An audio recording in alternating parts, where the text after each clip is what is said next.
देखो, हमारा जो सेक्शन हम डिस्कस कर रहे हैं वो है science and technology. Science and technology और साइंस एंड टेक्नोलॉजी के अंदर हम जो टॉपिक डिस्कस कर रहे हैं वो है डिफेंस। डिफेंस, जब हम डिफेंस की बात करेंगे तो डिफेंस में जो पार्ट हम आज डिस्कस कर रहे हैं वो है हमारा नेवी से रिलेटेड, या आप इसे ऐसे समझ सकते हो कि हम ओशन के ऊपर, समुद्र के ऊपर, जो ओशन के ऊपर, समुद्र के ऊपर जो हमारा डिफेंस सिस्टम है उसके बारे में हम डिस्कस करेंगे। समुद्र की रक्षा प्रणाली, ओशन के ऊपर जो हमारा डिफेंस सिस्टम है इसके बारे में हम डिस्कस करेंगे यहाँ पर। तो अगर आप सिंपल तरीके से अगर आप समझो, ये इतना हल्ला करेंगे, अगर हम इसे थोड़ा सा और समझने की कोशिश करते हैं तो हमारा क्या आ जाता है, हमारा आ जाता है समुद्र के ऊपर जो हमारे लिए सिस्टम होता है वो एक तो सबसे बड़ा जो है उसे हम कहते हैं एयरक्राफ्ट कैरियर। एयरक्राफ्ट कैरियर, इसे हम कहते हैं हिंदी में विमान वाहक पोत। विमान वाहक, ये हमारा हो जाता है विमान वाहक पोत, एयरक्राफ्ट कैरियर। ठीक है। समुद्र के ऊपर, अगर आप समुद्र के ऊपर बात करो, जो डिफेंस सिस्टम की बात करते हैं, तो डिफेंस सिस्टम में क्या क्या आ जाता है उससे हम देख लेते हैं। सबसे बड़ा जो होता है उसका नाम होता है विमान वाहक पोत या एयरक्राफ्ट कैरियर। सबसे बड़ा, समुद्र पर चलने वाला सबसे बड़ा डिफेंस सिस्टम एयरक्राफ्ट कैरियर होता है। उसके नीचे जो होता है उसे हम कहते हैं डिस्ट्रॉयर। उसके जो नीचे होता है उसे हम कहते हैं डिस्ट्रॉयर। डिस्ट्रॉयर एक ही जैसा होता है, एयरक्राफ्ट कैरियर और डिस्ट्रॉयर एक ही जैसा होता है, लेकिन इनके रूप अलग अलग होते हैं। ये सब जो हम अलग अलग तरीके से डिवाइड करते हैं वो इनके वजन के आधार पर, इनके वेट के आधार पर, हम आगे आगे देखेंगे कि इनका कितना वेट होता है, मतलब ये कितना वेट, इनके अंदर कितना वेट होता है। कि जहाज के लिए जो भी चीजें पानी में चलती है या आसमान में उड़ती है उनके लिए वेट बहुत इंपॉर्टेंट होता है। तो उसके नीचे अगर हो जाएगा तो उसे हम कहेंगे डिस्ट्रॉयर, दूसरे नंबर पर डिस्ट्रॉयर होगा। तीसरे नंबर पर जो होगा उसे हम कहेंगे फ्रिगेट, FRIGATE, ये तीसरे नंबर पर होगा हमारा फ्रिगेट। फ्रिगेट, इसके अलावा और भी कई सारी चीजें होती है, छोटी छोटी चीजें होती है, BOAT, बोट के रूप में हम उसे समझ सकते हैं। तो वजन के हिसाब से सबसे बड़ा एयरक्राफ्ट कैरियर, फिर डिस्ट्रॉयर, फिर फ्रिगेट और फिर उसके नीचे छोटी छोटी बोट होती है।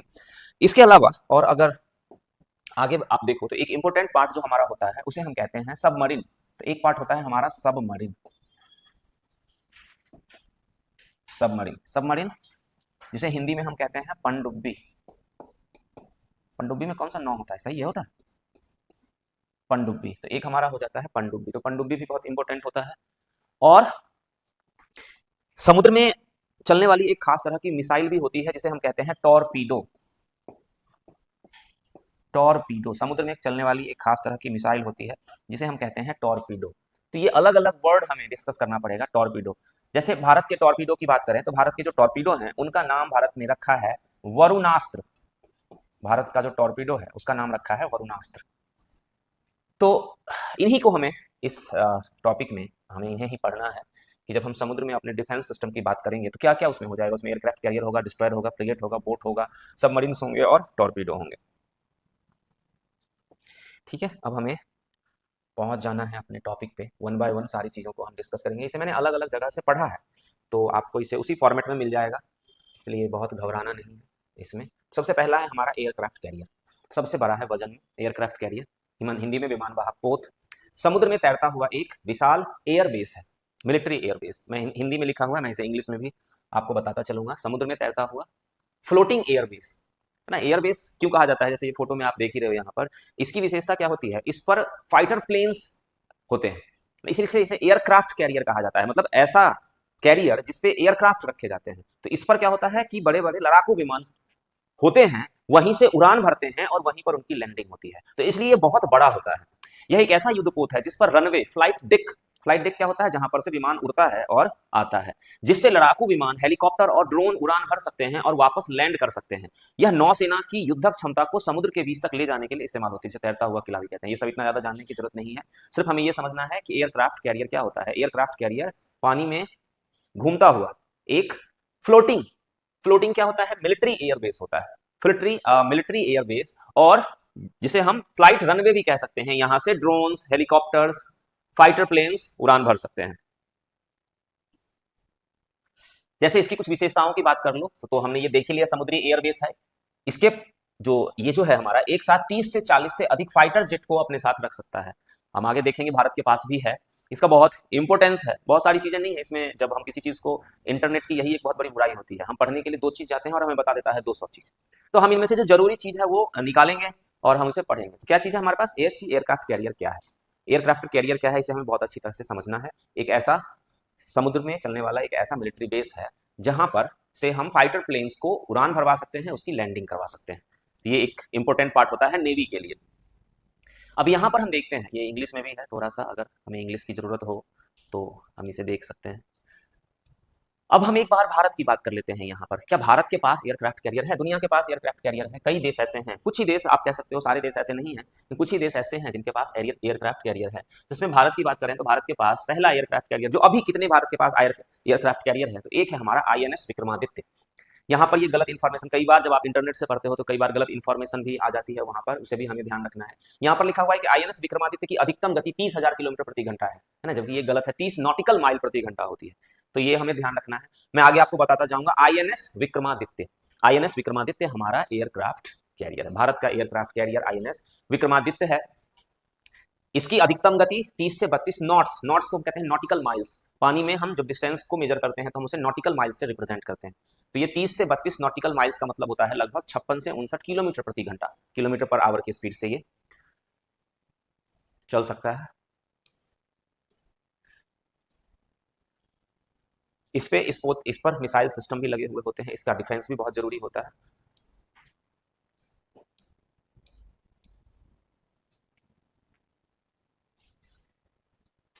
एक चीज और हमें ध्यान रखना है, अभी हमने बात करी है INS विक्रमादित्य की, तो INS विक्रमादित्य जो है हमारा, वो हमारा अपना नहीं है, इसे हमने रूस से खरीदा है ना। ये चीज हमें ध्यान देना है कि INS विक्रमादित्य को हमने रसिया से खरीदा है। INS विक्रमादित्य क्या है? एक एयरक्राफ्ट कैरियर है जिसे हमने रसिया से खरीदा है। ये हमारी नेवी का एक इंपॉर्टेंट पार्ट, INS विक्रमादित्य। इसकी स्पीड कितनी होती है, ये वगैरह वगैरह सब आपने देख ही लिया है।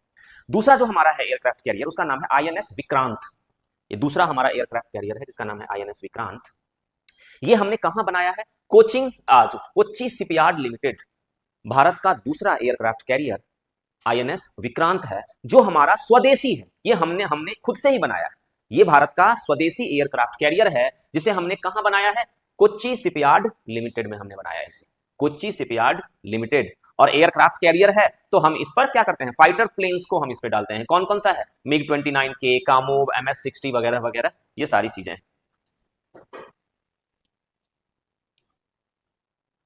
अब देखो, इसमें एक दो चीजें जो बहुत इंपॉर्टेंट है जिसे हमें समझना है, वो ये है कि जैसे एयरक्राफ्ट कैरियर है तो आप देखोगे हवाई जहाज की लैंडिंग कराने के लिए, हवाई जहाज को उड़ान भरने के लिए काफी लंबी जगह चाहिए होती है, और एयरक्राफ्ट कैरियर पे इतनी लंबी जगह नहीं होती है। तो इस पर से कैसे विमान उड़ता है और कैसे विमान की लैंडिंग होती है, ये बहुत इंपॉर्टेंट पार्ट है। तो इसके लिए एक खास तकनीक का इस्तेमाल किया जाता है जिसे कहते हैं STOBAR. STOBAR, short take off but arrested recovery. Simple समझो, एयरक्राफ्ट कैरियर से अगर हमें फाइटर प्लेन्स को उड़ान भरवाना है या वहां लैंडिंग करवानी है तो हमें बहुत बड़ा एरिया चाहिए, तभी हम ऐसा कर सकते हैं। उतना बड़ा एरिया हम एयरक्राफ्ट कैरियर पर नहीं दे सकते हैं, इसलिए वहां पर एक खास तरह की टेक्नोलॉजी का इस्तेमाल किया जाता है जिसे कहते हैं STOBAR, short take off but arrested recovery system है, जिसमें विमानों के उड़ान भरने के लिए स्काई जंप का उपयोग किया जाता है ना। ये एक तकनीक है जिसमें कम ही दूरी पर से विमान उड़ान भर सकता है, टेक ऑफ कर सकता है वहां से। इसके लिए स्काई जंप का इस्तेमाल किया जाता है। ये कई बार एग्जाम में क्वेश्चन पूछ लिया जाता है। इलेक्ट्रिसिटी, इसे इलेक्ट्रिसिटी कहां से मिलती है? इसे चलने के लिए इलेक्ट्रिसिटी चाहिए, तो इलेक्ट्रिसिटी कहां से मिलती है? तो इसमें गैस टरबाइन से इलेक्ट्रिसिटी मिलती है जो 88 मेगावाट इलेक्ट्रिसिटी जनरेट कर सकता है। इसमें इलेक्ट्रिसिटी के लिए हम गैस टरबाइन का, 4 गैस टरबाइन का इस्तेमाल करते हैं जो 88 मेगावाट की इलेक्ट्रिसिटी जनरेट कर सकता है। यह लगभग 7500 समुद्री मील की दूरी तय कर सकता है। मतलब एक बार तेल डालने के बाद, एक बार इसमें जो हमने फ्यूल डाला है, एक बार जो हम इसमें फ्यूल डालेंगे उससे जो ये इलेक्ट्रिसिटी जनरेट करेगा, उससे ये 7500 समुद्री मील की दूरी तय कर सकता है, और उसमें एक साथ 30 एयरक्राफ्ट को हम वहां पर रख सकते हैं। ठीक है, तो ये क्या है हमारा INS विक्रांत। INS विक्रांत क्या है? एयरक्राफ्ट कैरियर है जो पूरी तरह से भारत में बनाया हुआ है। कहाँ पर से बनाया हुआ है हमने? कोच्चि शिपयार्ड लिमिटेड में हमने इसे बनाया है। और इसकी क्या विशेषताएं हैं, ये हमने कुछ विशेषताओं को यहाँ पर देखा है। अब आगे हम थोड़ी सी इंग्लिश भी है यहाँ पर, अगर इंग्लिश किसी को जरूरत हो तो ये मैंने यहाँ पर थोड़ा सा एक्सप्लेन किया है। स्टोबार तकनीक क्या है, इसके लिए बहुत ज़्यादा आपको ज़रूरत नहीं है, आप बस इसे समझ सकते हो कि जब भी आप एयरक्राफ्ट कैरियर को देखोगे तो वहाँ पर क्या होता है, वो आगे से, बिल्कुल आगे से ऐसे फ्लैट नहीं होकर आगे से ऐसे उठा हुआ होता है। और यही वो तकनीक है जिससे एयरक्राफ्ट कम ही दूरी पर टेक ऑफ कर जाता है और फिर उतरता है। ध्यान रखना है, कभी आप इस तरह की मूवी नहीं देखते होंगे या हॉलीवुड मूवी में दिखाया जाता है कि ऐसे प्लेन को हमने इस तरह से बनाया है, ये उठा हुआ है थोड़ा सा, हमने यहाँ से उड़ान भरवा दिया, अब उसकी लैंडिंग करवानी है। जब उसकी लैंडिंग करवानी है तो वो उड़ कितनी स्पीड से रहा है, लगभग वो 500 किलोमीटर प्रति घंटे की स्पीड से उड़ रहा है। अब वो उड़ता है और उसी स्पीड से वो लैंड करता है। अब वो लैंड कैसे करेगा, वो उतनी स्पीड से कैसे लैंड करेगा, उसके लिए बड़ा सा रनवे चाहिए। जैसे हमारा एयरपोर्ट होता है, उसमें बड़ा सा रनवे होता है, 10 किलोमीटर 12 किलोमीटर का इतना बड़ा रनवे होता है हमारा। तो कैसे हम उसका कैसे करते हैं वहां पर, तो उसके लिए वायर का इस्तेमाल किया जाता है, हुक का इस्तेमाल किया जाता है। उसकी लैंडिंग होती है और वो जगह जगह वायर्स लगे हुए होते हैं जिसमें वो फंस जाती है। तो यहाँ पर यही बताया गया है कि जहाज पर उतरते समय विमान की गति बहुत तेज होती है और उसे रोकने के लिए डेक पर मजबूत अरेस्टिंग वायर्स लगे होते हैं।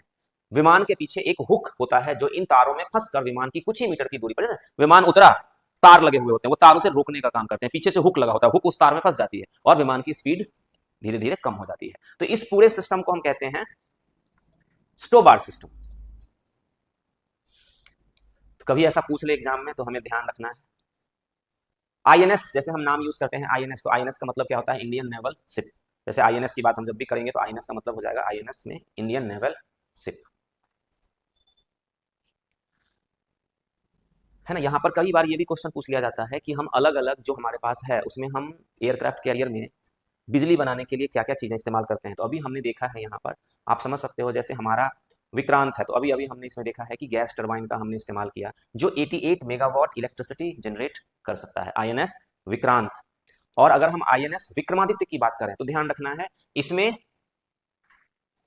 अलग अलग जनरेटर का इस्तेमाल किया गया है, स्टीम बॉयलर और जनरेटर का इस्तेमाल किया जाता है। तो ये भी कई बार एग्जाम में क्वेश्चन पूछा जाता है, विक्रमादित्य में स्टीम बॉयलर और जनरेटर का इस्तेमाल किया जाता है। यह जहाज 18 मेगावाट बिजली पैदा करता है, जो हमारा विक्रमादित्य है पहला वाला हमने डिस्कस किया। विक्रमादित्य में स्टीम बॉयलर और जनरेटर लगा होता है जो 18 मेगावाट इलेक्ट्रिसिटी जनरेट करता है।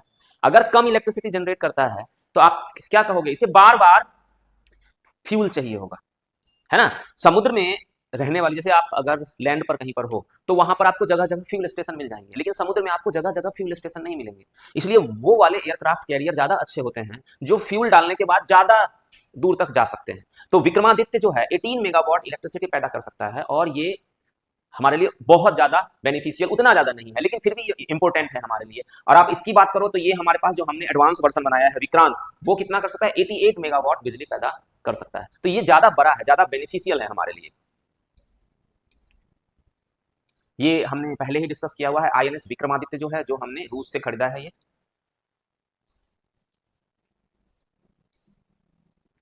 इसी तरह से हम एक नया एयरक्राफ्ट कैरियर और भी बना रहे हैं जिसका नाम है आईएनएस विशाल।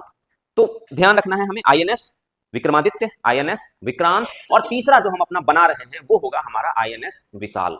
ये सबसे हमारा एडवांस होगा। और ध्यान रखना है कि इसमें इलेक्ट्रिसिटी के लिए हम न्यूक्लियर पावर्ड का हम इस्तेमाल करेंगे। तो ये हमारा क्या हो जाएगा, न्यूक्लियर पावर्ड एयरक्राफ्ट कैरियर हो जाएगा। आगे हम इसे बनाएंगे आईएनएस विशाल को, यह न्यूक्लियर पावर्ड एयरक्राफ्ट कैरियर होगा। और इसका वजन कितना होगा, ये सबसे एडवांस होगा, इसका वजन होगा 65,000 से लेकर 75,000 टन, 65,000 से लेकर 75,000 टन।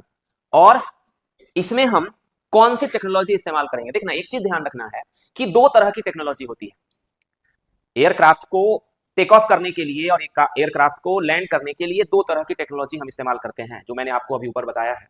दो तरह की टेक्नोलॉजी इस्तेमाल करते हैं हम इसमें, दो तरह की टेक्नोलॉजी। एक है स्टोबार, STOBAR, अभी अभी हमने इसे डिस्कस किया है, एक टेक्नोलॉजी ये है। और दूसरी टेक्नोलॉजी जो कई सारे विकसित देश इस्तेमाल करते हैं उसे कहते हैं कैटोबार। दो तरह की टेक्नोलॉजी हमारे पास, जो आईएनएस विक्रमादित्य है और आईएनएस विक्रांत है, उसमें हम स्टोबार टेक्नोलॉजी का इस्तेमाल करते हैं। और जो हमारा आगे आने वाला होगा आईएनएस विशाल, उसमें हम कैटोबार टेक्नोलॉजी का इस्तेमाल करेंगे। ध्यान रखना है, दोनों में अंतर होता है। तो हमने इसको देख लिया है, स्टोबार क्या होता है, किस तरह से हम उसे टेक ऑफ करवाते हैं और किस तरह से उसकी लैंडिंग होती है, उसे हम कहते हैं स्टोबार। स्टोबार का मैंने फुल फॉर्म भी आपको बता दिया है, कभी इस तरह की चीजें आ जाए एग्जाम में आप इसे एक बार देख लेना। और दूसरा भी मैं आपको एक्सप्लेन कर देता हूं यहाँ पर,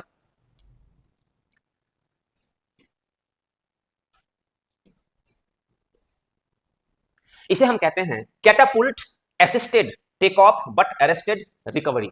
ये दोनों थोड़ा थोड़ा डिफरेंट होता है, यहाँ पर हमें ध्यान रखना है। मैं इसको भी अभी आपको एक्सप्लेन कर देता हूँ कि ये टेक्नोलॉजी पहली वाली टेक्नोलॉजी से कैसे डिफरेंट होती है। देखो यहाँ पर मैंने इसको भी बताया है, ढूंढा है।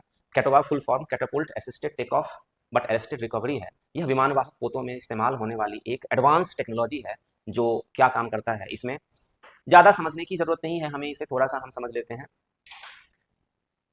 जो हमारा रनवे होता है वो रनवे बहुत छोटा होता है, इसलिए हम एक खास तरह की, इसमें दोनों में एक खास अंतर ये होता है कि उसमें हमने ऐसा बनाया जैसे आगे उठा हुआ सिस्टम है, वहां से वो टेक ऑफ करता है, तो जैसे किसी चीज को एक सही एंगल मिल जाती है ना, वहां पर क्या करते हैं, हमने आगे वाले सिस्टम को उठा हुआ बनाया, उससे क्या होती है कि स्पेसिफिक एंगल मिल जाती है उसे उड़ने के लिए। इसमें क्या होता है कि हम मैग्नेट का इस्तेमाल करते हैं। जो मैग्नेट क्या करता है, उसे तेज, जैसे दो मैग्नेट में नॉर्थ पोल को साथ लाओगे तो क्या करेगा, एक उस दूसरे को धक्का देता है। तो यहां पर हम मैग्नेट का इस्तेमाल करते हैं, वो मैग्नेट क्या करता है, उसे बहुत तेज धक्का देता है और बहुत जल्दी कुछ ही सेकंड में वो अपनी मैक्सिमम स्पीड को अचीव कर लेता है और वो टेक ऑफ कर जाता है। तो कम ही दूरी पर वो टेक ऑफ कर सकता है। ये हमारा होता है कैटोबार सिस्टम। जैसे ये कह रहा है कि गुलेल जैसा यूज किया जाता है ना, खींच के हम उसे छोड़ देते हैं। तो मैग्नेट होता है, मैग्नेट क्या करता है, उसे तेज धक्का देता है।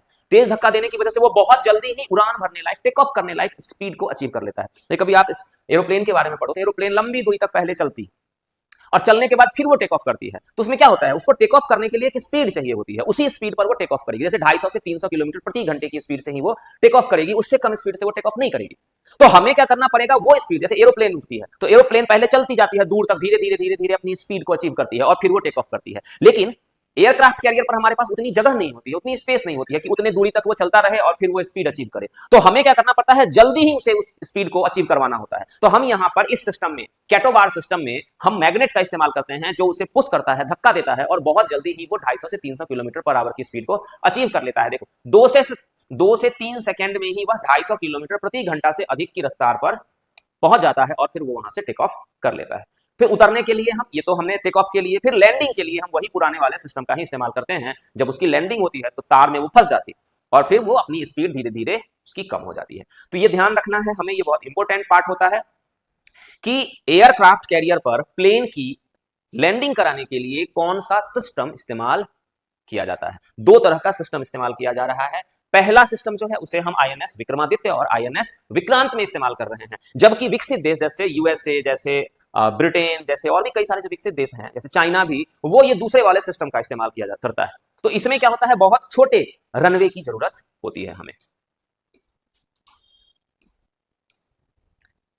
यहां पर एक छोटा सा डिफरेंस भी है जो मैंने आपको बता दिया है, ये मैंने एक्सप्लेन किया है यहाँ पर। अगर इस नोट्स की जरूरत तो बहुत ज़्यादा ना, इतना पढ़ने की तो नहीं है आपको, इतना पढ़ोगे तो आप परेशान भी हो सकते हो।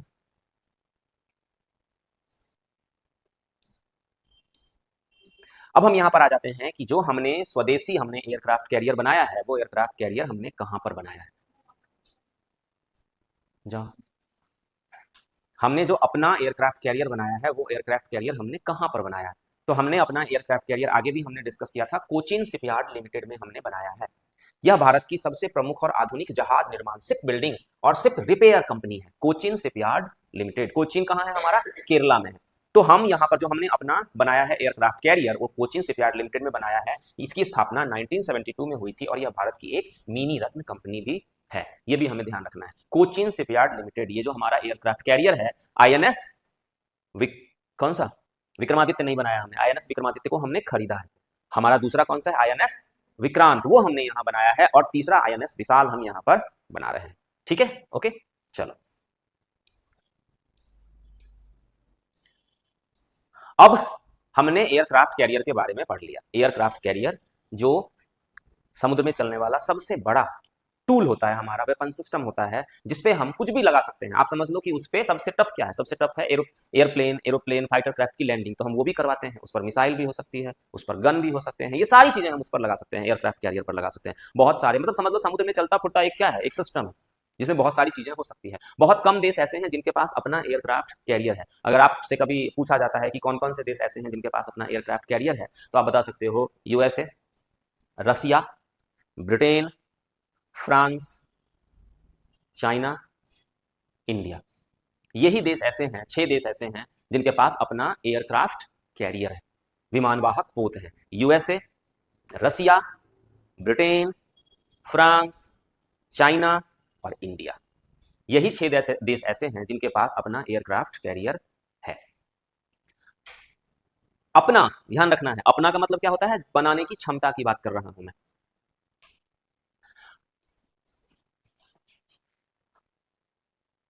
इनका वजन यहां पर बहुत ज्यादा जरूरी है जानना। इनका वजन जो होता है लगभग, अभी हमने देखा 50,000 से 60,000 टन होता है इनका वजन, 50,000 से 60,000 टन। अब हम उससे छोटे वाले की बात करते हैं कि उससे छोटा क्या होता है हमारे पास। तो जो उससे छोटा होता है, हमने स्टार्ट में भी डिस्कस किया था, उसे हम कहते हैं डिस्ट्रॉयर और फ्रिगेट। डिस्ट्रॉयर और फ्रिगेट दोनों नौसेना के युद्धपोत हैं, है ना, ध्यान रखना है, ये युद्धपोत है, वॉरशिप है। इंग्लिश में हम कहेंगे इसे वॉरशिप। उसे हम क्या कहते थे, एयरक्राफ्ट कैरियर, इसे हम क्या कहते हैं, वॉरशिप कहते हैं। तो ये हमारे युद्धपोत हैं, डिस्ट्रॉयर और फ्रिगेट। लेकिन उनके आकार, हथियारों और भूमिकाओं में अंतर होता है, दोनों में अंतर होता है। हमें दोनों को समझना है कि डिस्ट्रॉयर क्या होता है और फ्रिगेट क्या होता है। दोनों युद्धपोत होते हैं। युद्धपोत का मतलब क्या होता है, एक पोत मतलब जहाज जो युद्ध लड़ने का काम करता है ना। ये दोनों समुद्र में चलने वाले जहाज हैं जो युद्ध लड़ने का काम करते हैं, इसलिए हम इसे क्या कहते हैं, वॉरशिप कहते हैं या युद्धपोत कहते हैं। तो डिस्ट्रॉयर और फ्रिगेट क्या है, युद्धपोत, ठीक है, जिनका वजन एयरक्राफ्ट कैरियर से बहुत ही कम होता है, बहुत ही ज्यादा कम होता है। ये छोटे छोटे होते हैं, है ना। कभी आपने देखा होगा कि अब आप देखते हो या नहीं देखते हो, एक साथ 40-50 चलते रहते हैं, है ना। वो छोटे छोटे छोटे छोटे होते हैं, कुछ बड़े होते हैं, कुछ उससे छोटे होते हैं, कुछ उससे छोटे होते हैं, कुछ उससे छोटे होते हैं, ये सब एक साथ चलते रहते हैं। तो सबसे बड़ा एयरक्राफ्ट कैरियर, उसके बाद डिस्ट्रॉयर, उसके बाद फ्रिगेट, ठीक है। तो हम सबसे पहले डिस्ट्रॉयर के बारे में देखते हैं। डिस्ट्रॉयर आकार फ्रिगेट से बड़ा और अधिक शक्तिशाली, ठीक है, बट एयरक्राफ्ट कैरियर से छोटा। काम क्या है, समुद्र में लड़ाई लड़ता है। लड़ने के लिए क्या चाहिए उसके पास, लंबी दूरी की मिसाइल है, तोपें, टॉर्पीडो, ध्यान रखना है। किससे, ये फ्रिगेट से बड़ा होगा और एयरक्राफ्ट कैरियर से छोटा होगा। अब युद्धपोत है तो लड़ने के लिए क्या होगा हमारे पास, लंबी दूरी की मिसाइल है, तोपें और टॉर्पीडो, इसे हम कहते हैं डिस्ट्रॉयर। डिस्ट्रॉयर युद्धपोत है, वॉरशिप है, जो वजन में आप ऐसे समझ लो ये 8,000 से 10,000 टन होगा, ठीक है। आगे हम इसे डिस्कस करेंगे। दूसरा क्या है, फ्रिगेट, डिस्ट्रॉयर से छोटा और हल्का, इसके पास भी यही सारी चीजें होंगी, मिसाइल, गन और टॉर्पीडो होंगे, ठीक है। दोनों में अंतर वजन का होता है। अब हम आगे देखते हैं, हाँ वो सब बाकी सारी चीजें सेम होती है।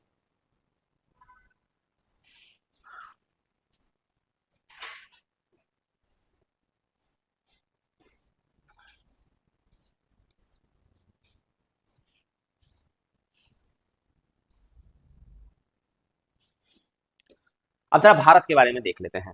अगर भारत की बात करें, इंडिया की बात करें, तो अभी पिछले साल में मैंने भी कई सारी ऐसी वीडियो डाली थी। डालने के बाद उतनी वीडियो हम देख नहीं पाते हैं, लेकिन उन सबको मैंने एक जगह यहाँ पर कंबाइन कर दिया है। एक जगह यहाँ पर मैंने इन सबको कंबाइन कर दिया है और समझा दिया है आपको कि क्या क्या है उसमें, अंतर क्या क्या है। ये डिस्ट्रॉयर है तो कौन कौन सा डिस्ट्रॉयर है, ये फ्रिगेट है तो कौन कौन सा फ्रिगेट है, इन सब चीज़ों को हमें एक बार समझना है। अप्रैल 2026 तक की जानकारी के अनुसार भारतीय नौसेना के पास एक लार्ज अमाउंट में डिस्ट्रॉयर और फ्रिगेट है।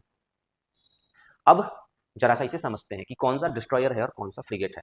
डिस्ट्रॉयर, भारत के पास मुख्य रूप से 3 श्रेणियों के गाइडेड मिसाइल डिस्ट्रॉयर हैं जो दुश्मन के जहाजों और हवाई खतरों को नष्ट करने में सक्षम है। हमारे पास 3 कैटेगरी के डिस्ट्रॉयर है ना, 3 कैटेगरी के हमारे पास डिस्ट्रॉयर है। अब 3 कैटेगरी है, कौन कौन सी है, एक तो है जिसे हम कहते हैं विशाखापत्तनम क्लास, दूसरा है उसे हम कहते हैं कोलकाता क्लास, और तीसरा है उसे हम कहते हैं दिल्ली क्लास। एक और है राजपूत क्लास, लेकिन अब वो रिटायर हो चुका है। तो अभी हमारे पास डिस्ट्रॉयर जो हैं वो 3 तरह के, 3 कैटेगरी के डिस्ट्रॉयर हैं। एक का नाम है विशाखापत्तनम क्लास। देखो, अब विशाखापत्तनम क्लास एक कैटेगरी है, उसके अंदर क्या है, INS Visakhapatnam, INS Mormugao, INS Imphal, INS Surat इत्यादि, है ना। अभी हमने कई बार देखा है, ये सब भारत अभी शामिल कर रहा है, अपनी सेना में शामिल कर रहा है। तो विशाखापत्तनम क्लास के अंदर INS Visakhapatnam, INS Mormugao, INS Imphal और आईएनएस सूरत इत्यादि है हमारे पास। उसी तरह हम आ जाएंगे कोलकाता श्रेणी। तो कोलकाता क्लास प्रोजेक्ट, यहां पर एक खास प्रोजेक्ट के अकॉर्डिंग भी हमने इसे डेवलप किया। देखो, कई बार ये भी एग्जाम में क्वेश्चन आ जाता है कि विशाखापत्तनम क्लास जो है हमारा, उसे हमने एक कोड वर्ड नाम दिया है 15B, और कोलकाता क्लास जो है उसे हमने कोड वर्ड नाम दिया है 15A, है ना। तो ये भी ध्यान रखना है, आगे एग्जाम में ये भी इंपोर्टेंट हो जाता है। तो कोलकाता क्लास की कौन कौन सी है हमारे पास, INS Kolkata, INS Kochi, INS Chennai इत्यादि। हमें ये नाम ध्यान रखने की जरूरत है। इन सबको पिछले 1 सालों में, 2 सालों में आप देखोगे कई सारे इस तरह के डिस्ट्रॉयर हमारी सेना में शामिल किए गए हैं। तो कोलकाता क्लास में आईएनएस कोलकाता, आईएनएस कोच्चि और आईएनएस चेन्नई शामिल है। उसी तरह से दिल्ली क्लास में आईएनएस दिल्ली, आईएनएस मैसूर और आईएनएस मुंबई शामिल है। दिल्ली, मैसूर और मुंबई।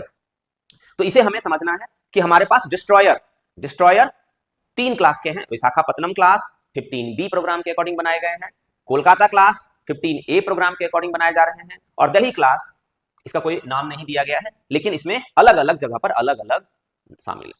ओके, तो ये हो गए डिस्ट्रॉयर। अब हम आ जाते हैं फ्रिगेट्स, छोटे डिस्ट्रॉयर से छोटे जहाज, वॉरशिप जिसे हम फ्रिगेट कहते हैं। अब फ्रिगेट के लिए भी देखो, पहला है Nilgiri class project 17A। Nilgiri class project 17A, इसमें क्या क्या है हमारे पास? आईएनएस नीलगिरी, आगे देखोगे आप नीलगिरी क्लास में INS Nilgiri, INS Udaygiri, INS Himgiri, INS Taragiri. जो आईएनएस तारागिरी अभी 3 अप्रैल 2026 को कमीशन किया गया है। कमीशन करने का मतलब है शामिल किया गया है। तो पहला क्या हो गया हमारे पास? Nilgiri class project 17A। Nilgiri class project 17A, इसमें INS Nilgiri, INS Udaygiri, INS Himgiri, INS Taragiri, अभी रिसेंटली तारागिरी को शामिल किया गया है। ठीक है, तो नीलगिरी क्लास हो गया। दूसरा हो गया Shivalik class project 17। Shivalik class project 17, इसमें हो गया आईएनएस शिवालिक, आईएनएस सतपुरा और आईएनएस सह्याद्री। तो समझ ही नहीं आता, जब हम उसे पढ़ते थे आईएनएस सह्याद्री को शामिल किया गया, तो पता ही नहीं चलता आईएनएस सह्याद्री ये क्या है। तो ये अलग अलग कैटेगरी में डेवलप किया गया, जिसे अलग अलग जगह पर अपॉइंट किया जाता है ना। तो शिवालिक क्लास में आईएनएस शिवालिक, आईएनएस सतपुरा और आईएनएस सह्याद्री। उसी तरह से तलवार क्लास है ना, देखोगे आप जब इसे पढ़ोगे तो लिखा होगा तलवार क्लास की फ्रिगेट को शामिल किया गया है। तो तलवार क्लास आईएनएस तलवार, आईएनएस त्रिशूल, आईएनएस तबार, आईएनएस तेग, आईएनएस तरकस और आईएनएस त्रिकंद शामिल है ना। तो तलवार क्लास में आईएनएस तलवार, आईएनएस त्रिशूल, आईएनएस तबार, आईएनएस तेग, आईएनएस तरकस और आईएनएस त्रिकंद शामिल। उसी तरह से ब्रह्मपुत्र क्लास, इसमें आईएनएस ब्रह्मपुत्र, आईएनएस बेतवा और आईएनएस व्यास शामिल है। ब्रह्मपुत्र, बेतवा और व्यास। ठीक है, तो इस तरह से हमें समझना है। ये हमारा क्या था? फ्रिगेट। ये हमारे हैं फ्रिगेट। तो ये सिंपल क्वेश्चन भी आ सकते हैं, नाम दे देंगे आपको कि भारतीय फ्रिगेट में क्या क्या शामिल है, तो वहां पर आपको चूज करना पड़ेगा फ्रिगेट में क्या क्या शामिल है। यहां पर हमने क्या देखा है? यहां पर हमने देखा था डिस्ट्रॉयर में क्या क्या शामिल था। तो डिस्ट्रॉयर में विशाखापत्तनम, कोलकाता और दिल्ली, विशाखापत्तनम, कोलकाता और दिल्ली। और फ्रिगेट में नीलगिरी, शिवालिक, तलवार और ब्रह्मपुत्र। रिसेंट की न्यूज जो है, भारतीय नौसेना ने आईएनएस तारागिरी को 17A प्रोजेक्ट के तहत 3 अप्रैल 2026 को कमीशन किया है, जो एक उच्च तकनीक वाला स्टिल्थ, हाँ एक चीज और ध्यान रखना है, यहां पर एक वर्ड क्या है? स्टिल्थ। स्टिल्थ फ्रिगेट है। स्टिल्थ फ्रिगेट क्या होती है? स्टिल्थ क्या होता है? जिसे दुश्मन पकड़ ना पाए, है ना। स्टिल्थ का मतलब हो जाता है जिसे दुश्मन पकड़ ना पाए। तो ये हमारा बहुत इंपॉर्टेंट है स्टिल्थ। नहीं, सारे में स्टिल्थ नहीं है, ये मॉडर्न टेक्नोलॉजी है जो बहुत हायर टेक्नोलॉजी होती है। तो ये हमारा ध्यान रखना है, ये स्टिल्थ टेक्नोलॉजी। 2026 में कुल 15 से 19 युद्धपोत शामिल करने की योजना के तहत नौसेना ने आईएनएस दूनागिरी और अन्य पोत भी शामिल किए हैं। तो एक और पोत शामिल किया गया है, आईएनएस दूनागिरी। प्रोजेक्ट 18 हमने अभी तक क्या देखा है? प्रोजेक्ट 15, प्रोजेक्ट 17 ये हमने देखा है। अब भारत मॉडर्न टेक्नोलॉजी के वॉरशिप बनाने की योजना पे काम कर रहा है, जिसका कोड होगा प्रोजेक्ट 18। दूनागिरी, दूनागिरी को एक बार चेक कर लेना किसमें शामिल किया गया है। ठीक है, तो प्रोजेक्ट 18, तो प्रोजेक्ट 18 के तहत तो हमने देखा, देखो ये सारे जो हैं, इन सारे को जब हम अरेंज करेंगे तो हम देखेंगे वजन के आधार पर अरेंज करते हैं। सबसे ज्यादा वजन एयरक्राफ्ट कैरियर, उससे कम वजन, उसका वजन बहुत ज्यादा होगा, 50,000 टन होगा। उसके नीचे हम जाएंगे डिस्ट्रॉयर, तो डिस्ट्रॉयर का वजन कितना हो जाएगा? उसका वजन हो जाएगा लगभग 10,000 टन। उसके नीचे फ्रिगेट, फ्रिगेट का वजन कितना हो जाएगा? लगभग 6 से 7,000 टन। अब हम एक नए क्लास के डिस्ट्रॉयर पे काम कर रहे हैं जिसका वजन अब तक सबसे ज्यादा होगा 13,000 टन, जिसे नेक्स्ट जनरेशन डिस्ट्रॉयर का नाम भी हम देंगे। ठीक है, तो इनमें छोटा छोटा अंतर है, इनको आपको कोई चीज अगर कमी लग रही है तो उसे एक बार आप ढूंढ लेना।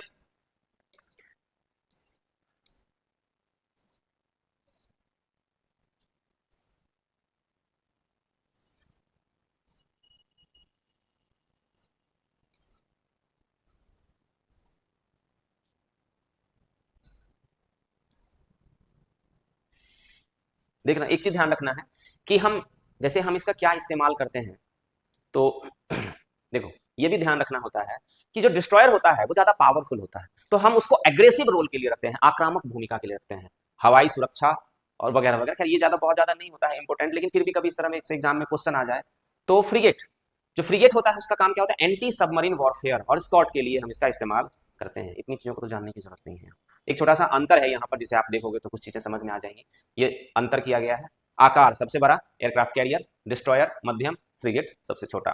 मुख्य काम हवाई हमला, इसका मुख्य काम एयर क्योंकि हम एयरक्राफ्ट वहां पर डालते हैं, तो हवाई हमला बहुत सारी इसके काम होते हैं। मेन काम एंटी सबमरीन ना, फ्रिगेट के लिए एक काम दे दिया गया है, वो है एंटी सबमरीन हथियार, हेलीकॉप्टर, विमान, मिसाइल टॉर्पीडो। गति बहुत तेज, इसकी भी तेज, बहुत तेज होती है, ये तेज और फुर्तीला। जितना छोटा होता है गति उतनी ज्यादा होती है, जितना बड़ा होता जाएगा गति उतनी, स्पीड उतनी कम होती जाएगी, पर ये हमेशा के लिए सही नहीं। ठीक है, तो ये हमने देख लिया तीन। इससे जो छोटा होता है, इससे जो छोटा होता है उसे हम कहते हैं कॉर्वेट। फ्रिगेट से जो छोटा होगा उसे हम कहेंगे कॉर्वेट। ये फ्रिगेट से भी छोटे होते हैं और मध्यम दूरी की मिशन के लिए बहुत मैनरेबल होते हैं, चुस्त होते हैं। तो डिस्ट्रॉय, फ्रिगेट, कॉर्वेट। भारत के पास कॉर्वेट भी है, इतना सारा हमें ध्यान रखने की जरूरत नहीं है। और उससे नीचे जो होते हैं वो होते हैं सिप, तो बस उससे भी छोटा सिप, इसे कहते हैं LCS, लिटोरल कॉम्बैट शिप। उससे छोटे लिटोरल कॉम्बैट शिप।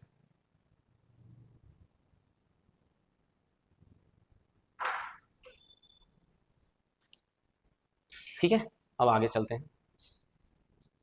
अब ये जो है, जो हमारे डिस्ट्रॉयर हैं, ये जो हमारे फ्रिगेट हैं, ये सारी चीजें हम बनाते कहाँ पर है ना? ये बनाने का काम, इसमें से कई सारी चीजें हम खरीद के भी लाते हैं, कई सारी चीजें हम बनाते भी हैं। तो ये कहाँ पर हम बनाते हैं? तो भारत में इसको बनाने के लिए कई जगह पर गवर्नमेंट ऑर्गेनाइजेशन है। जैसे पहला है हमारा Mazagon dock ship builders limited. Mazagon dock ship builders limited, Mumbai. यहाँ पर डिस्ट्रॉयर से कोलकाता क्लास, विशाखापट्टनम क्लास का निर्माण किया जाता है। Mazagon dock ship builders Limited. Next one है Garden rich ship Builders and Engineers, Kolkata. ये कोलकाता में है। Garden rich ship Builders and Engineers, Kolkata.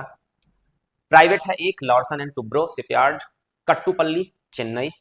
एक और गवर्नमेंट है गोवा शिपयार्ड लिमिटेड। ये सब आजकल बहुत न्यूज में है ना, कभी आप देखोगे न्यूज़पेपर में पढ़ोगे तो ये सारे जो हैं ये जो सारे ऑर्गेनाइजेशन हैं, ये आजकल बहुत, क्योंकि भारत बार बार हर महीने, हर 1-2 महीने पे भारत ये सब चीजें बना ही लेता है ना कोई नया ले आता है डिस्ट्रॉयर या कोई ना कोई। तो Mazagon dock ship builders limited, Mumbai. Garden rich ship builders limited, Kolkata.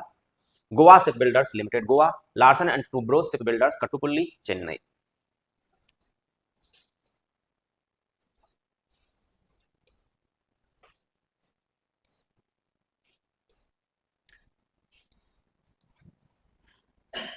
ठीक है, ये सारी कहानी हमारी हो गई। अभी हमने वैसे डिफेंस सिस्टम को देखा जो पानी के ऊपर चलता है ना, जिसे हमें दिखता रहता है। और अब हम ऐसे डिफेंस सिस्टम की बात करेंगे जो पानी के ऊपर भी रहता है और पानी के अंदर भी चलता है। इसे हम कहते हैं सबमरीन या पनडुब्बी। सबमरीन या पनडुब्बी, यह एक ऐसा विशेष जलयान है जो पानी की सतह के ऊपर और नीचे दोनों जगह पर इंडिपेंडेंटली वर्क कर सकता है। यह मुख्यतः नेवी के लिए डिजाइन किया जाता है। ये सब जानना जरूरी नहीं है कि इन्हें साइलेंट किलर्स कहा जाता है, ये सब की जरूरत नहीं है। देखो, ध्यान रखना है, ये मैन, मानव सहित और मानव रहित दोनों हो सकते हैं। ये भी ध्यान रखना है हमें, कभी ऐसा ना हो कि ये एग्जाम में क्वेश्चन आ जाए। तो ये मैन्ड और अनमैन्ड दोनों हो सकते हैं।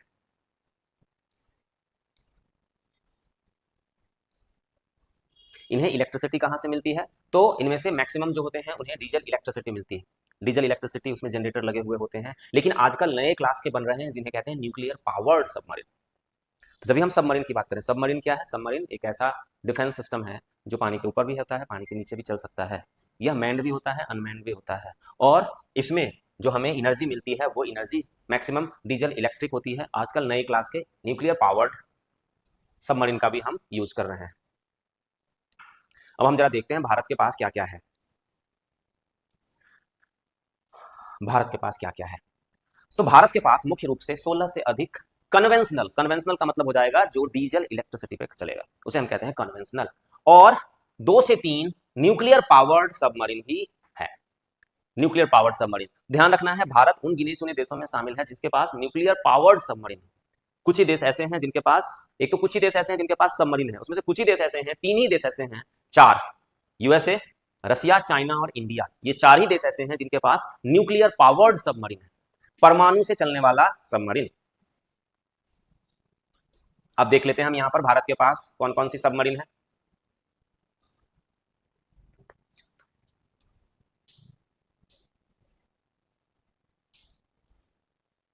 तो सबसे पहले पारंपरिक सबमरीन की बात करते हैं, कल कन्वेंशनल सबमरीन की बात करते हैं। तो कुछ अलग अलग कैटेगरी में हमने इसे डिवाइड किया है। अगर हम उसे समझेंगे तो हमने कुछ अलग अलग कैटेगरी में डिवाइड किया है। जैसे क्या हो जाएगा, Kalvari class, Kalvari class, Kalvari class जिसमें आईएनएस कलवरी, खंडेरी, करंज, वेला और वागीर। कलवरी क्लास, कभी भी कलवरी क्लास की बात होगी, कलवरी क्लास में क्या आते हैं, सबमरीन्स आते हैं, सबमरीन्स। दूसरा हो जाएगा सिंधु घोष क्लास, सिंधु घोष क्लास रूस से ली गई, मेनली ये क्या है, रूस से ली गई पनडुब्बी है, सिंधु घोष क्लास। तीसरा है हमारा शिशुमार क्लास, जर्मनी से ली गई पनडुब्बी है। तो हमारे पास जो डीजल से चलने वाली पनडुब्बी है उसमें 3 प्रकार की है, कलवरी क्लास, सिंधु घोष क्लास और शिशुमार क्लास। इनमें क्या है, अलग अलग पनडुब्बी है हमारे पास जिनको हमने अलग अलग नाम दिया है। जैसे शिशुमार क्लास में शिशुमार, शंकुश, साल्की और संकुल, ये हमारे पास सबमरीन्स हैं। रूस से ली गई पनडुब्बी जैसे सिंधु केसरी, सिंधु दुर्ग, ये सिंधु क्लास में हो गया। उसी तरह कलवरी क्लास में कलवरी, खंडेरी, करंज, वेला और वागीर। तो ये हमारे पास क्या हो गए, डीजल इलेक्ट्रिक से चलने वाले सबमरीन। नेक्स्ट जो हमारे पास हो जाता है वो होता है, जो मेन इंपोर्टेंट हम आजकल इस पर ज्यादा फोकस कर रहे हैं, वो है हमारा परमाणु पनडुब्बी, न्यूक्लियर सबमरीन। न्यूक्लियर सबमरीन, तो न्यूक्लियर सबमरीन में हमने 3 सबमरीन बनाया है, 3 सबमरीन हमने बनाया है जो हमारा चल रहा है, अभी बना हुआ है। एक है हमारा आईएनएस अरिहंत, एक है हमारा आईएनएस अरिघात और अभी अभी हमने शामिल किया है आईएनएस अरिदमन को। अरिहंत, अरिघाट और अरिदमन। अरिहंत भारत की पहली स्वदेशी परमाणु संचालित बैलिस्टिक मिसाइल पनडुब्बी है, ध्यान रखना है, स्वदेशी, ध्यान रखना है हमें, पहली स्वदेशी परमाणु संचालित बैलिस्टिक मिसाइल पनडुब्बी हमने खुद बनाया है, परमाणु एनर्जी से, न्यूक्लियर एनर्जी से चलती है और बैलिस्टिक मिसाइल सबमरीन है। दूसरा अरिहंत के बाद अरिघात और तीसरा अरिदमन। अब हम इनको छोटा सा पूरे थोड़े से अलग अलग फॉर्मेट में देख लेते हैं।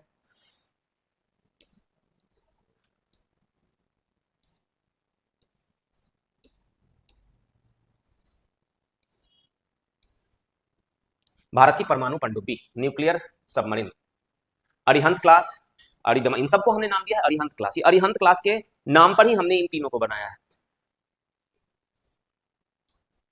अब हम इसे थोड़ा थोड़ा देख लेते हैं। अरिहंत भारत की पहली स्वदेशी जिसे 2016 में से सेवा में अब तक है, 2016 में हमने इसे कमीशन किया था। अरिघात दूसरी परमाणु पनडुब्बी है जिसे हमने 2024 में कमीशन किया था। और तीसरा अरिदमन है जो हमने अभी अप्रैल 2026 में, हमने 2026 में हमने इसे कमीशन किया है। तो ये 3 परमाणु पनडुब्बी है हमारे पास। अब ये चीज बहुत इंपॉर्टेंट है, से हमें समझना है ये कि ये जो परमाणु पनडुब्बी होती है इसमें जैसे चलने के लिए जैसे इलेक्ट्रिसिटी चाहिए, वो इलेक्ट्रिसिटी इसे कहां से मिलती है, तो डीजल वाले में जनरेटर से इलेक्ट्रिसिटी मिलती है। इसमें कैसे मिलती है, तो न्यूक्लियर प्रोपल्सन सिस्टम इसमें काम करता है। हमने पहले भी डिस्कस किया हुआ है न्यूक्लियर प्रोपल्सन सिस्टम क्या है। ये पनडुब्बियां परमाणु रिएक्टर से संचालित होती है जिससे इन्हें पारंपरिक, देखो क्या होता है, डीजल एनर्जी जो होता है, डीजल जो होता है वो बहुत सारा डीजल कम एनर्जी प्रोवाइड करता है, और परमाणु क्या होता है, बहुत कम परमाणु बहुत ज्यादा एनर्जी प्रोवाइड करता है। इसलिए क्या होगा, डीजल जो सबमरीन होंगे वो उन्हें बहुत दूर जाने के लिए, बार बार उन्हें डीजल लेने के लिए सतह पे आना पड़ता है। तो पनडुब्बी जो होती है, जो सबमरीन होती है, वो पानी के अंदर होती है तो उसे डिटेक्ट करना मुश्किल होता है, और पानी के बाहर जैसे ही आ जाएगी तो उसे डिटेक्ट कर लिया जाएगा आसानी से। इसलिए वो पनडुब्बी अच्छी मानी जाती है जो बिना बाहर आए हुए लंबे समय तक काम करती है, वो अच्छी मानी जाती है। तो इसमें डीजल से ज्यादा अच्छी मानी जाएगी न्यूक्लियर पावर्ड सबमरीन, वो डीजल से ज्यादा अच्छी मानी जाएगी क्योंकि वो लंबी दूरी तक जा सकती है ना। तो यहां पर हमें ध्यान रखना है, न्यूक्लियर प्रोपल्सन जो सबमरीन होगा इसकी ये विशेषता होगी, ये पनडुब्बियां परमाणु रिएक्टर से संचालित होती है जिससे इन्हें पारंपरिक डीजल इलेक्ट्रिक पनडुब्बियों की तुलना में बहुत लंबे समय तक पानी के नीचे रहने और तेज गति से चलने की कैपेसिटी होती है इनके अंदर, है ना। ये एक इनकी बहुत बड़ी कैरेक्टरिस्टिक्स होती है, बहुत बड़ी विशेषता होती है। और यहां पर एक और चीज बहुत इंपॉर्टेंट है कि अगर हमारे पास किसी देश के पास ये सिस्टम डेवलप हो जाता है तो उसे कहते हैं न्यूक्लियर ट्राइड। यहां पर एक वर्ड यूज किया गया है, न्यूक्लियर ट्राइड। न्यूक्लियर ट्राइड का मतलब हो जाता है कि आपके पास ऐसी फैसिलिटी डेवलप हो गई जिसमें आप वॉर के तीनों सेक्टर से न्यूक्लियर वेपन चला सकते हो, जमीन से, हवा से और पानी से। तो अगर किसी के पास ऐसी पनडुब्बी है जिसमें न्यूक्लियर सिस्टम का इस्तेमाल किया जाता है तो इसके लिए वर्ड यूज किया जाता है nuclear triad system. Nuclear tried का मतलब हो गया, आप किसी देश के पास अगर कहते हैं ये न्यूक्लियर ट्राइड सिस्टम है तो कहते हैं कि उसके पास तीनों जगह से न्यूक्लियर पावर का यूज करने की कैपेसिटी उसके पास डेवलप हो गई है। तो ऐसा करने वाला भारत दुनिया का चौथा देश होगा, यूएसए, यूएसएसआर मतलब रसिया, चाइना और उसके बाद इंडिया, जो न्यूक्लियर ट्राइड जिसके पास फैसिलिटी है। अब हमारी जो ये सबमरीन्स होती है, ये जो हमने सबमरीन्स अरिहंत, अरिघाट और अरिदमन, ये जो हमारी 3 सबमरीन है, ये सबमरीन की वो विशेषताएं यहां पर आपने देख ली है। और यहां पर क्या है, इसमें जैसे हमने कहा कि ये इसमें हम बैलिस्टिक मिसाइल भी डाल सकते हैं, तो इसके अंदर हमने कौन सी बैलिस्टिक मिसाइल डाली है, हमने कल की क्लास में ही डिस्कस किया था, परसों की क्लास में, के क्लास मिसाइल। इसके अंदर ये जो सबमरीन है, इसके अंदर जो मिसाइल हमने इंस्टॉल किया है वो मिसाइल है के क्लास मिसाइल, जिसके बारे में हमने पहले पढ़ा है। तो आप देखोगे इसमें हमने के class missile K-15, K-4, K-5, K-6, तो हमने अभी K-5 K-6 नहीं बनाया है, हमारा अभी क्या है K-15 और K-4 बैलिस्टिक मिसाइल है। हमने परसों की क्लास में इस बैलिस्टिक मिसाइल के बारे में भी हमने डिस्कस किया हुआ है। तो हम सबमरीन के अंदर कॉमन मिसाइल यूज नहीं किया जाता है, क्योंकि पानी के अंदर उसे यूज करना है, तो सामान्य मिसाइल उसके अंदर स्कूल यूज नहीं कर सकते हो। उसके अंदर मिसाइल एक स्पेसिफिक टेक्नोलॉजी वाली मिसाइल को आप इस्तेमाल करते हो सबमरीन के अंदर। तो इसलिए हमने सबमरीन के अंदर यूज करने के लिए एक स्पेसिफिक मिसाइल को हमने डेवलप किया है, जिसको हमने के क्लास मिसाइल का नाम दिया है, जिसे हमने अब्दुल कलाम के नाम पे डेवलप किया है। इसके अलावा हमारे पास एक और सबमरीन है जिसे हम कहते हैं INS चक्र। ये भी हमारे पास न्यूक्लियर पावर्ड सबमरीन है, लेकिन ये हमारे पास, हमने इसे रूस से खरीदा है। तो हमारे पास जैसे आप देखोगे चक्र 1, चक्र 2, चक्र 3, तो ये हमारे पास कुछ ही समय के लिए रहता है ना। जो हमारे पास जो ये चक्र है, ये चक्र हमारे पास कुछ ही समय के लिए रहता है। तो अभी हमारे पास चक्र 3 चक्र, ध्यान रखना है कि जो हमारा INS चक्र है, ये रशियन न्यूक्लियर पावर्ड सबमरीन है, जो हमने रसिया से लिया है। कुछ कुछ समय के लिए हम लेते हैं, फिर वो वापस हम उसे दे देते हैं। तो अभी हमारी जिस कैटेगरी के लिए बात हो रही है वो है चक्र 3, जो हमारे पास अभी आया नहीं है। ऐसा माना जाता है चक्र 3 के 2025 तक शामिल होने की उम्मीद थी, लेकिन रसिया यूक्रेन वॉर या कई सारी चीजें ऐसी हुई जिसकी वजह से अब माना जाता है कि वो 2028 तक वो हमें मिल सकती है।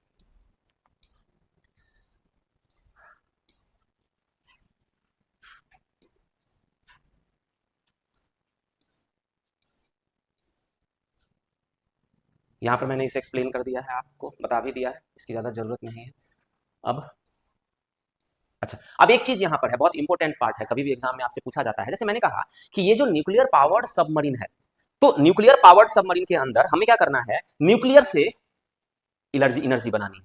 तो न्यूक्लियर से एनर्जी हम यहां भी बनाते हैं, देश में भी बनाते हैं और हम उसमें भी बनाते हैं। इन दोनों में एक बहुत बड़ा अंतर होता है। हमारे यहां पर भारत के अंदर जो मैंने आपको डिस्कस किया हुआ है कि जो मैक्सिमम जो हमारे पास न्यूक्लियर पावर प्लांट है, उसमें हम कहते हैं pressurised heavy water reactor. Pressurised heavy water reactor हमारे पास जो मैक्सिमम प्लांट है भारत में, वो है PHWR, pressurised heavy water reactor, जिसमें हम नेचुरल यूरेनियम का इस्तेमाल करते हैं। हमारे पास एक रिएक्टर और है जिसे हम कहते हैं बॉइलिंग वाटर रिएक्टर। ये जो बॉइलिंग वाटर रिएक्टर होता है, ये हमारा अपना नहीं है, ये हमें रसिया ने दिया है।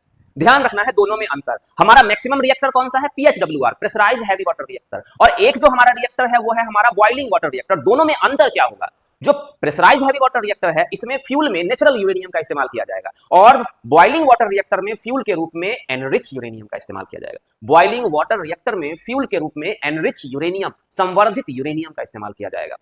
यहां पर प्रेशराइज्ड हैवी वाटर रिएक्टर में हम हैवी वाटर का इस्तेमाल करेंगे, बॉइलिंग वाटर रिएक्टर में हम नॉर्मल वाटर का इस्तेमाल करेंगे।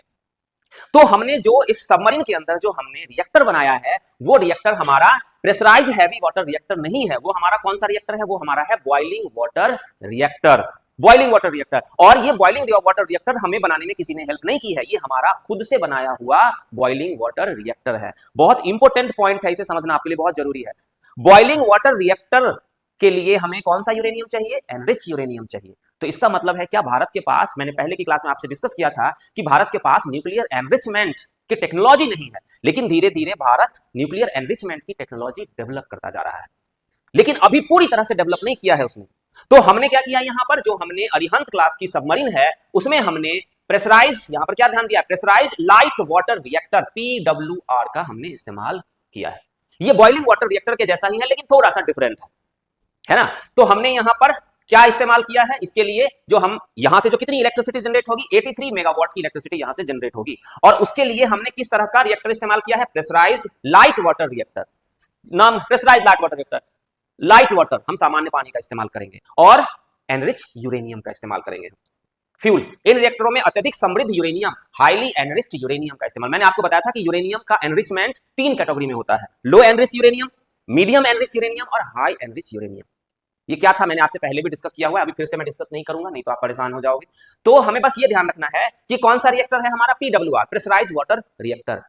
कौन सा ईंधन यूज करेंगे, एनरिच यूरेनियम यूज करेंगे। और एनरिच यूरेनियम कौन सा, highly enrich uranium. Highly enrich uranium का मतलब क्या हो जाता है कि हमारा यूरेनियम कंटेंट हो जाएगा इसके अंदर 70 से 75%, है ना। तो ये हमें ध्यान रखना है। ये किस सिस्टम पे काम करता है? न्यूक्लियर फ्यूजन पे, परमाणु विखंडन पे काम करता है। ठीक है, परमाणु विखंडन के सिद्धांत पे काम करता है और यही हमें इतनी एनर्जी देता है कि वो सबमरीन लंबे समय तक पानी के अंदर रह सकता है। थोड़ी देर में चला दूंगा पंखा, परेशान नहीं होना।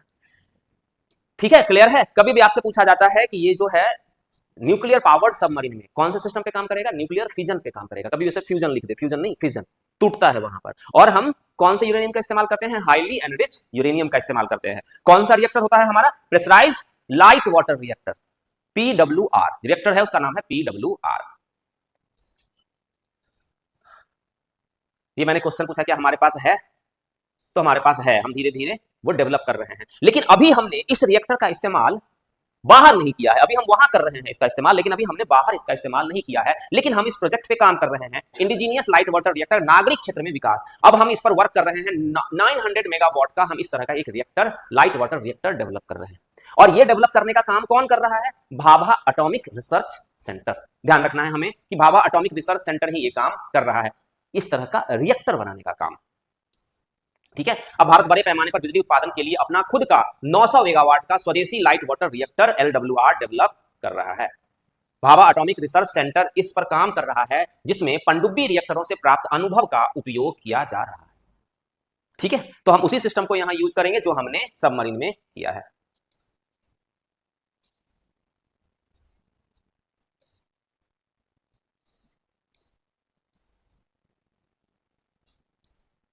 देखो, प्रेशराइज्ड वाटर रिएक्टर के लिए समृद्ध यूरेनियम, एनरिच यूरेनियम की आवश्यकता होती है। भारत के पास वर्तमान में बड़े स्तर पर यूरेनियम एनरिचमेंट की क्षमता नहीं है।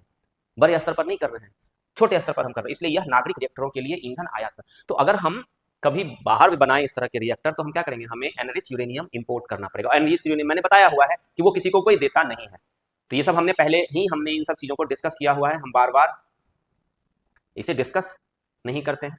अब यहाँ पर मैंने साथ साथ एक और चीज डेवलप आपके लिए यहाँ पर कर दिया है कि मैंने यहाँ पर जो पार्ट डाला है, यहाँ पर वो ये डाला है कि भारत अगर एनरिचमेंट कर रहा है, एनरिचमेंट बहुत जरूरी होता है ना? एनरिचमेंट क्यों जरूरी होता है ये सब मैंने आपके साथ डिस्कस किया हुआ है।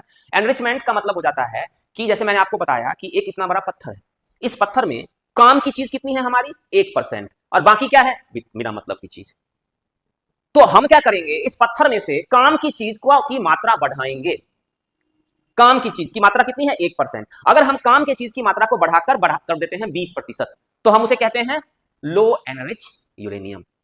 अगर हम बढ़ाकर कर देते हैं काम की मात्रा को 50%, तो हम उसे कहते हैं मीडियम एनरिच यूरेनियम। और काम की मात्रा को बढ़ाकर हम कर देते हैं 70-75% से ज्यादा, तो हम उसे कहते हैं हाई एनरिच यूरेनियम। काम की मात्रा को, एक पत्थर के अंदर यूरेनियम कितना है? 1%, उसकी मात्रा को बढ़ाना इज कॉल्ड एनरिचमेंट। ये एक बहुत टफ काम है। इसी के लिए अभी ईरान से लड़ाई हो रही है, क्योंकि ऐसा माना जाता है कि ये ईरान भी इस चीज पर काम कर रहा है। यूरेनियम एनरिचमेंट में यूरेनियम के कंटेंट को बढ़ाना, उसे हम कहते हैं एनरिचमेंट।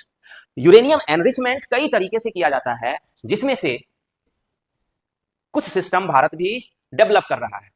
भारत न केवल संवर्धन कर सकता है, बल्कि वह पिछले कई दशकों से सक्रिय रूप से इस तकनीक का उपयोग कर भी रहा है। भारत के पास दो प्रमुख ज्ञात संवर्धन सुविधाएं हैं। रेयर मटेरियल प्रोजेक्ट, ध्यान रखना है, ये तो खैर गुप्त तरीके से चीजें काम करती हैं, लेकिन फिर भी बहुत सारे देशों को पता होता है। रेयर मटेरियल प्रोजेक्ट, यह मैसूर के पास रत्नाहल्ली में स्थित है, भारत का प्रमुख। किस तकनीक से करते हैं? ध्यान रखना है, गैस सेंट्रीफ्यूज टेक्नोलॉजी से हम कहते हैं गैस सेंट्रीफ्यूज। एनरिचमेंट के लिए जो भारत टेक्नोलॉजी का इस्तेमाल करता है, उसे हम कहते हैं गैस सेंट्रीफ्यूज टेक्नोलॉजी। इससे क्या होता है? यूरेनियम को एनरिच किया जाता है, इससे हम समृद्ध यूरेनियम बनाते हैं। और कहां पर है हमारा ये? मैसूर के पास रत्नाहल्ली में। मैसूर के पास रत्नाहल्ली में हम, और हमने एक जगह और बनाया है इसे, स्पेशल मटेरियल एनरिचमेंट फैसिलिटी। यह कर्नाटक के चित्रदुर्ग जिले में एक नया बड़े पैमाने का संवर्धन परिसर विकसित किया जा रहा है। सिंपल है, अगर आपको अच्छी कैटेगरी का परमाणु रिएक्टर बनाना है, तो उसमें अच्छी कैटेगरी का यूरेनियम इस्तेमाल किया जाएगा। अच्छी कैटेगरी के यूरेनियम का मतलब है कि वह यूरेनियम का वह पार्ट जिसमें टूटने वाला यूरेनियम ज्यादा हो। आपके पास इतना बड़ा यूरेनियम है, मैंने आपके साथ डिस्कस किया था, उसमें यूरेनियम 235 भी है, 238 भी है, 239 भी है, ये सब है उसके अंदर। आपके अंदर ज्यादा मात्रा में क्या होना चाहिए? तो यूरेनियम 235। तो वैसा फ्यूल जिसमें यूरेनियम 235 की मात्रा ज्यादा हो, उसे हम कहेंगे एनरिच यूरेनियम। यूरेनियम, टूटने वाले यूरेनियम की मात्रा ज्यादा हो। सामान्यतः टूटने वाले यूरेनियम की मात्रा कम होती है, उसके मात्रा को बढ़ाना इज कॉल्ड एनरिचमेंट। और भारत ऐसा कर रहा है, अब नई टेक्नोलॉजी भारत ने ऐसी डेवलप करी है। ये जो एनरिच यूरेनियम होता है, इसको परमाणु बम बनाने में भी इस्तेमाल किया जाता है। तो अगर कोई देश अगर एनरिचमेंट कर रहा है तो पूरी दुनिया की नजर उस पर पड़ जाती है कि ये परमाणु बम बनाएगा। इसीलिए अभी ईरान पे अमेरिका की और कई देशों की नजर थी कि वो भी एनरिचमेंट कर रहा है। तो भारत के बारे में भी है कि हम एनरिचमेंट कर रहे हैं, हमारे पास कुछ ऐसे सेंटर हैं जहां पर हम एनरिचमेंट कर रहे हैं। कौन से टेक्निक का हमने इस्तेमाल किया? Gas centrifuge method. हमने यहां पर क्या इस्तेमाल किया? गैस सेंट्रीफ्यूज मेथड का हमने इस्तेमाल किया। ठीक है, ओके। एक दो चीजें और भी हैं, इसे खत्म कर लेते हैं। तो हमारे पास क्या है? ये हमारे पास अपना इंडिजीनियस टेक्नोलॉजी है, जिसे कौन डेवलप कर रहा है? पूरी तरह से गैस सेंट्रीफ्यूज तकनीक पर आधारित है, जिसे Bhabha atomic research centre develop कर रहा है। इसी को हम इसमें इस्तेमाल कर रहे हैं। एक चीज और है यहां पर बहुत इंपॉर्टेंट, कि ये जो हमने अरिहंत क्लास की न्यूक्लियर पावर्ड सबमरीन बनाया है, हमने nuclear powered submarine of Arihant class, ये एक खास प्रोजेक्ट भारत का, जिस प्रोजेक्ट के अकॉर्डिंग ये सबमरीन डेवलप की जा रही है, इसका नाम है advance technology vessel programme, ATV programme. ATV एक प्रोग्राम है, एडवांस टेक्नोलॉजी वेसल एक प्रोग्राम है, जिसमें भारत की एक अत्यंत गोपनीय रणनीति परियोजना है, जिसका मुख्य उद्देश्य स्वदेशी परमाणु संचालित पनडुब्बियों का डिजाइन और निर्माण करना है। एडवांस टेक्नोलॉजी वेसल सिस्टम एक भारत का सीक्रेट सिस्टम है, जिसमें हम न्यूक्लियर पावर्ड सबमरीन को डेवलप कर रहे हैं। देखो कितनी सारी चीजें हैं, आपके पास न्यूक्लियर पावर्ड सबमरीन आ जाए, पूरी दुनिया की नजर आ गई, न्यूक्लियर पावर्ड सबमरीन बना लिया इसने। और उस न्यूक्लियर पावर्ड सबमरीन में जो टेक्नोलॉजी आपने इस्तेमाल करी वो क्या है? एनरिचमेंट वाली टेक्नोलॉजी। अब दुनिया की नजर पड़ गई, अच्छा ये एनरिचमेंट भी कर रहा है, मतलब इसके पास तो भाई परमाणु बम फोड़ने की पूरी संभावना है, बहुत सारा परमाणु बम है इसके पास। एनरिचमेंट एक बहुत इंपॉर्टेंट प्रक्रिया होती है। हम परमाणु बम दो तरीके से बना सकते हैं, एक तो प्लूटोनियम का इस्तेमाल करके और दूसरा हाई एनरिच यूरेनियम का इस्तेमाल करके। मुझे नहीं पता है आपको कितनी चीजें समझ में आ रही है, लेकिन सारी चीजें देखोगे तो आपको समझ में आ जाएगा। हमने अभी अभी डिस्कस किया है न्यूक्लियर ट्राइड्स क्या है, तो हमारे पास वो सारी फैसिलिटी हो गई, हम कहीं से भी परमाणु हमला कर सकते हैं, आसमान से, स्थल से और पानी से, तीनों जगहों से। इसे कई बार सेकेंड स्ट्राइक सिस्टम भी कहा जाता है। जो हमारा सबमरीन होता है उसके लिए सेकेंड स्ट्राइक सिस्टम का इस्तेमाल किया जाता है, कि जब कोई एक चीज काम ना करे तो सीधा पनडुब्बी को भेज दो, कोई पनडुब्बी को डिटेक्ट करना मुश्किल होता है, भेजो, वो अपना काम कर देगा। Second strike system. देखो कितना सारा कर लिया मैंने इसमें। भविष्य की योजना, हाँ एक चीज और है यहाँ पर, भविष्य की योजना क्या, ये तो है नहीं। तो हम अब एक अलग तरह का सबमरीन बना रहे हैं जो अरिहंत क्लास से अलग होगा, उसको हमने नाम दिया S5 कैटेगरी। आगे हमारा जो प्रोजेक्ट है, हमने अरिहंत क्लास में 3 सबमरीन बनाया, अरिहंत, अरिघात और अरिदमन। अब हम आगे एक नए प्रोजेक्ट पे काम कर रहे हैं जिसका नाम है S5 प्रोजेक्ट। हम इसमें क्या, उससे भी पावरफुल सबमरीन को बनाएंगे। अब एक यहाँ पर लास्ट पार्ट जो मैं यहाँ पर एक डिस्कस कर रहा हूं आपके पास, वो होता है इसका वजन।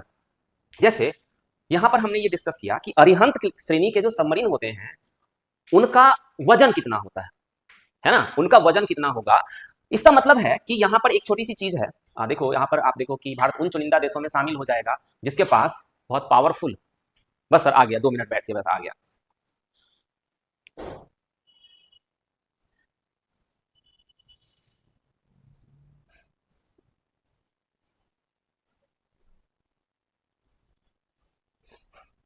एक छोटा सा वर्ड है जिसको हमें यहाँ पर समझना है, बस उसके साथ हम इसे खत्म कर देते हैं। देखो एक छोटी सी चीज़ और भी देख लो यहाँ पर, मैंने सिर्फ 3 देशों का नाम बताया आपको, लेकिन इसमें कुछ ज़्यादा इन्फॉर्मेशन है, तो इनको भी एक बार समझ लेना, कहीं इस तरह के क्वेश्चन आ जाते हैं एग्जाम में। कुछ और देशों का नाम दिया गया है जिनके पास वो न्यूक्लियर पावर्ड सबमरीन बनाने की फैसिलिटी है, जिसमें और 2 देशों का नाम दिया गया है, ब्रिटेन और फ्रांस। तो हम इसे भी ध्यान रखेंगे, इसे एडिट कर लो कि USA, रसिया, चाइना, ब्रिटेन, फ्रांस और इंडिया न्यूक्लियर पावर्ड सबमरीन बनाने वाले 6 देश जिनके पास अपनी टेक्नोलॉजी है न्यूक्लियर पावर्ड सबमरीन बनाने की। USA, रसिया, चाइना, ब्रिटेन, फ्रांस और छठा देश बन गया है इंडिया।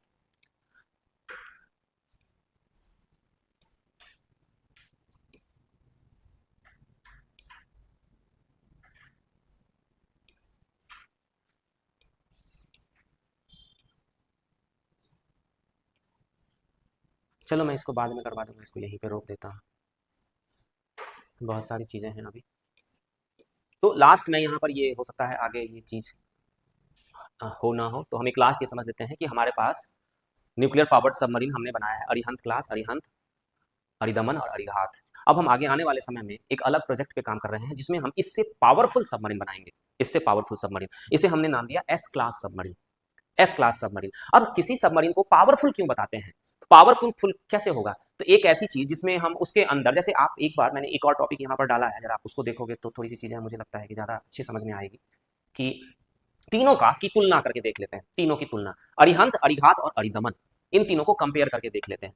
तो 2016 में डाला था हमने, 2024 में, 2026 में कमीशन किया हमने इसे। ये बहुत इंपॉर्टेंट है, विस्थापन वजन। ये 6000 टन है, ये 6000 टन है, और ये 7000 टन है। इसी चीज को मैं आपके साथ डिस्कस कर रहा था, विस्थापन क्या होता है। 6000 टन, 6000 टन विस्थापन से सीधा समझो, ये उसका एक वजन भी होता है, विस्थापन।